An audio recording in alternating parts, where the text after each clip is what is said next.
Selamat malam Ibu dan teman-teman semua. Saya Better Jusen Gule. Pada malam hari ini saya akan menjelaskan penyajian data, jenis cara penyajian data di mata kuliah Biostatistik, dosen pengampu Ibu Pomarida Simbolon, SKM MKes. Pertama yaitu histogram. Histogram dalam bidang statistika adalah representasi grafis dari posisi frekuensi intensitas piksel dalam bentuk grafik batang yang mewakili suatu kurva data. Histogram bentuknya sama dengan grafik diagram batang, namun batangnya dalam histogram saling berhimpitan. Untuk membuat penyajian data histogram diperlukan sebuah data tunggal, lalu ubah menjadi data kelompok, lalu gambar histogramnya yang dimana sumbu X sebagai interval kelas, sumbu Y sebagai frekuensi, dan gambar batang persegi sesuai tinggi frekuensi. Kemudian contohnya, misalnya kan di sini sudah ada data kelompok. Ini adalah cara mengubahnya menjadi data kelompok. Kemudian ini adalah hasil dari histogram dari contoh yang tadi. Kemudian yang kedua, poligon.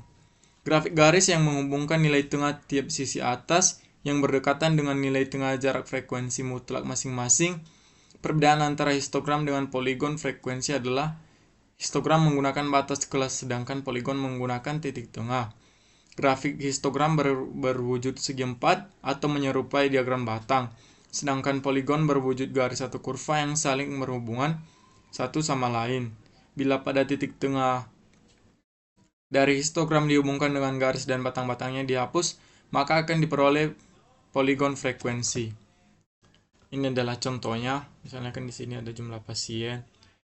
Ini yang diambil hanya titik tengah kelasnya dan ini adalah frekuensi. Kemudian OGIF. OGIF adalah grafik yang digambarkan berdasarkan data yang disusun dalam bentuk tabel distribusi frekuensi kumulatif. Untuk data yang disusun dalam bentuk tabel distribusi frekuensi kumulatif, kurang dari grafiknya berupa OGIF positif, sedangkan untuk data yang disusun dalam bentuk tabel distribusi frekuensi kumulatif lebih dari, grafiknya berupa OGIF negatif. Ini adalah contoh OGIF. Ini jumlah pasien kurang dari, ini adalah frekuensi kumulatifnya. Kemudian diagram garis. Diagram garis atau disebut juga line chart atau kurva curve merupakan bentuk penyajian yang paling banyak dipakai dalam berbagai laporan perusahaan maupun penelitian ilmiah. Diagram garis biasanya digunakan untuk menjadikan data statistik yang diperoleh berdasarkan pengamatan dari waktu ke waktu secara berurutan. Ini adalah contohnya, misalnya kan ini jumlah pasien di bulan Januari hari 1, 32, demikian. Kemudian piktogram. Piktogram adalah penyajian data dalam bentuk gambar atau simbol. Misalnya kan jika diberi lambang ini artinya melambangkan 5 pasien. Berarti satu ini 5 pasien. Gitu, teman-teman. Ibu dan teman-teman. 3 gambar berarti ada 15. Jadi gambarnya itu mewakili jumlah. Kemudian box plot. Box plot atau diagram kotak adalah cara menjadikan data secara visual yang menunjuk sebaran data termasuk nilai minimum kuartil pertama Q1, median Q2, kuartil ketiga Q3, nilai maksimum. Dan ini adalah contohnya. Misalkan jumlah pasien. Ini adalah box plot. Kemudian untuk kasus pertama. Sebuah kasus mencatat jumlah waktu yang dihabiskan oleh siswa untuk belajar setiap hari 1 minggu. Berikut adalah jumlah waktu belajar siswa dalam jam per hari. Ini adalah hari Senin 1 jam, hari Selasa 2 jam, hari Rabu 3 jam, hari Kamis 4 jam, hari Jumat 1 jam, hari Sabtu 5 jam, dan hari Minggu 2 jam. Pertanyaannya di sini buatlah histogram yang menunjukkan distribusi waktu belajar per hari. Ini adalah langkah-langkahnya, yaitu menentukan sumbu X dan sumbu Y.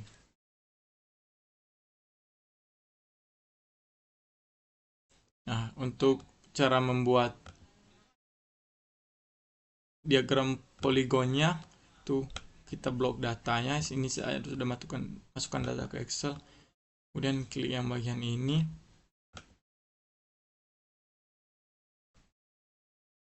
Ini adalah histogram dari data ini.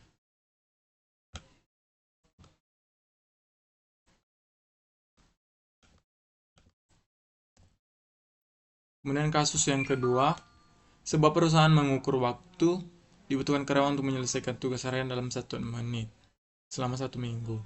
Ini adalah waktunya dan ini frekuensi atau jumlah karyawannya. Kemudian kita membuat diagram poligon.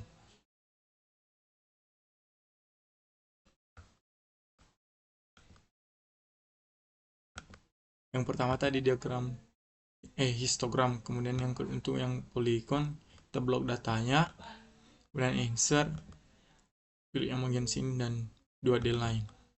Ini adalah, mohon maaf teman-teman, ini kita salah data. Ini adalah datanya, dan insert, dan ini adalah poligon.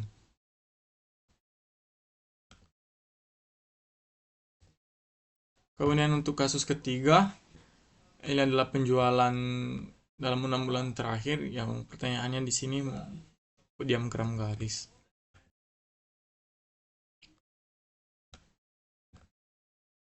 Caranya ke insert dan insert line or area chart, kemudian yang ini, dan ini adalah hasilnya.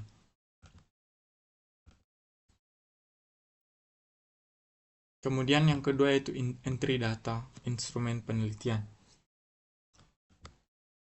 Instrumen penelitian adalah alat-alat yang diperlukan atau dipergunakan untuk mengumpulkan data. Ada perbedaan antara alat penelitian dalam metode kualitatif dengan yang dalam metode penelitian kuantitatif. Pada umumnya instrumen penelitian dalam penelitian kuantitatif terbagi dua, yakni tes dan non-tes.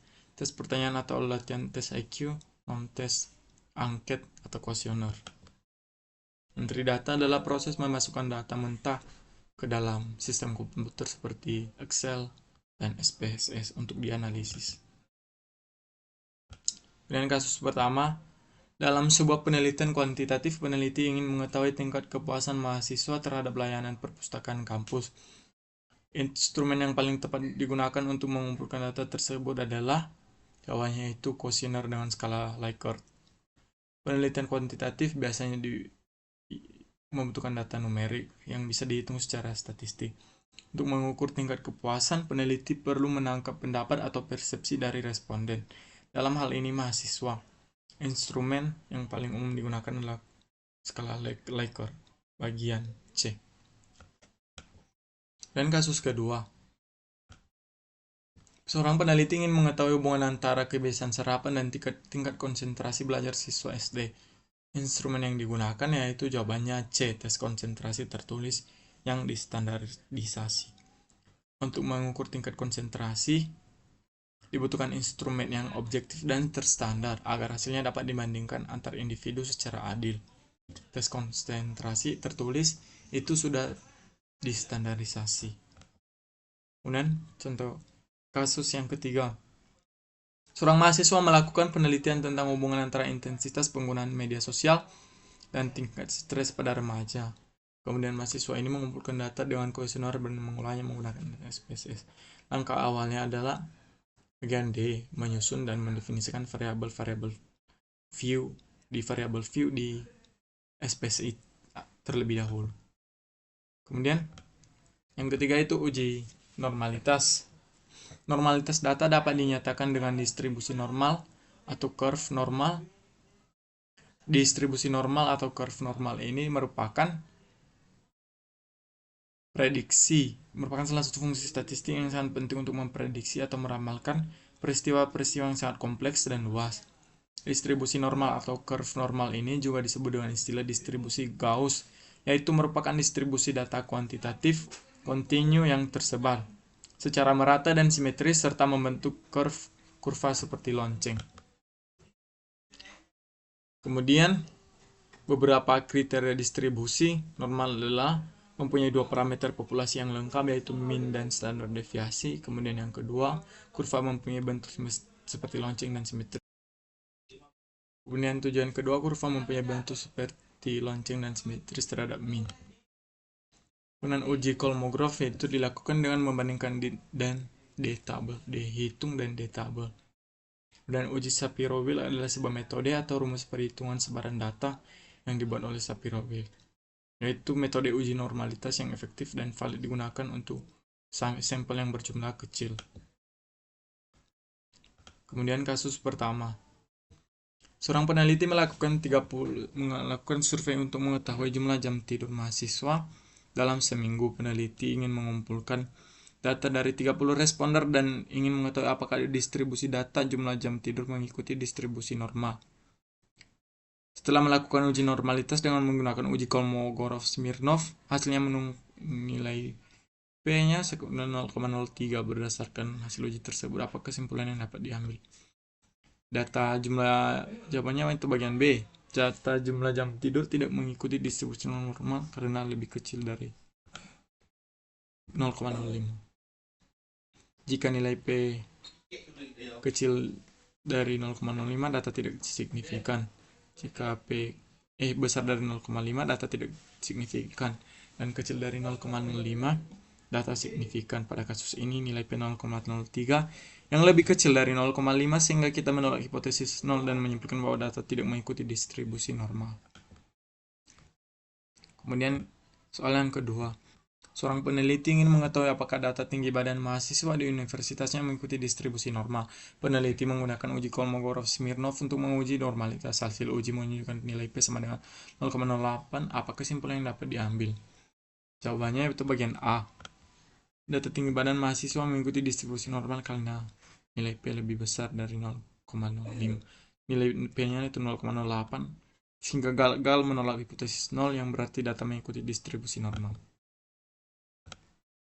Kemudian kasus ketiga, seorang peneliti ingin menguji normalitas data berat badan mahasiswa di sekolahnya dengan menggunakan uji Shapiro-Wilk dan mendapatkan nilai P yaitu 0,02.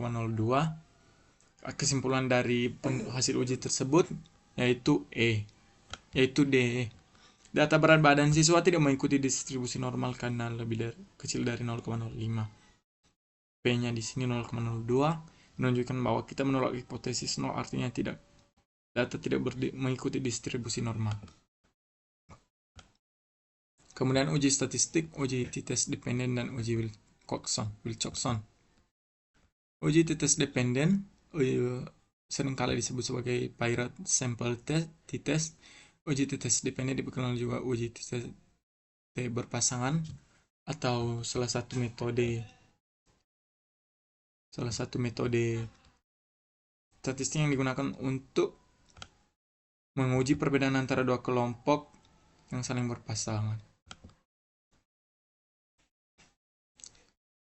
Ini adalah rumusnya. Dan untuk uji Wilcoxon ini adalah uji non-parametrik yang digunakan untuk menguji dua sampel bergantungan atau berhubungan. Ini adalah rumusnya. Kasus pertama.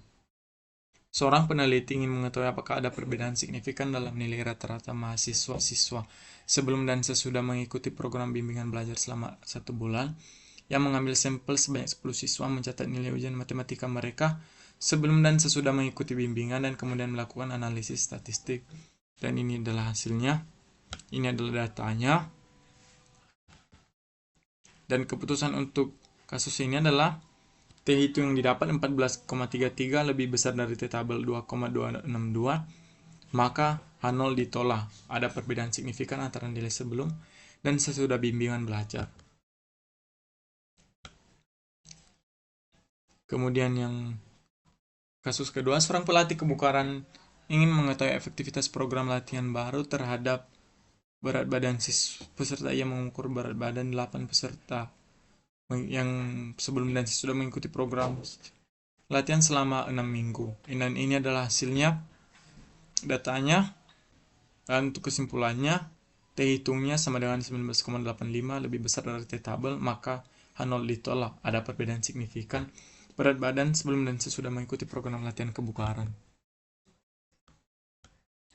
Kemudian kasus ketiga, seorang ahli gizi ingin mengetahui apakah program diet baru yang diterapkan selama 1 bulan berhasil menurunkan kadar kolesterol serta data kolesterol dalam MG dan DL dari 8 peserta sebelum dan sesudah program diet adalah sebagai berikut. Ini adalah datanya dan W-nya sama dengan 0, maka lebih kecil dari nilai kritis yaitu 3. Ada perbedaan signifikan kadar kolesterol peserta sebelum dan sesudah mengikuti program diet.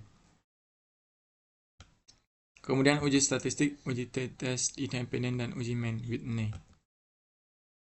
Independent simple t-test adalah jenis uji statistika yang bertujuan untuk membandingkan rata-rata dua grup yang tidak saling berpasangan atau tidak saling berkaitan. Pada uji t-test sampel independen dapat berupa one tile dan two tile. One tile digunakan apabila peneliti memiliki arah tertentu dalam hipotesisnya, sedangkan two tile digunakan apabila peneliti tidak memiliki arah spesifik dalam hipotesisnya. Kemudian adapun syarat dilakukan uji t-test yang dijalankan Furcon 2017. Skor kedua kelompok dilakukan pemilihan sampel secara acak dari masing-masing populasi, dan skor yang dianalisis bersifat independen.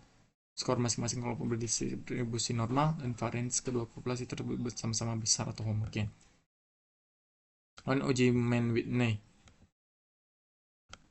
Uji Wilcoxon untuk sampel yang berpasangan, sedangkan Mann-Whitney untuk dua sampel yang bebas. Ini adalah rumusnya. Sekarang kita masuk pada kasus pertama. Seorang guru ingin mengetahui apakah metode pengajaran A dan B memberikan hasil yang berbeda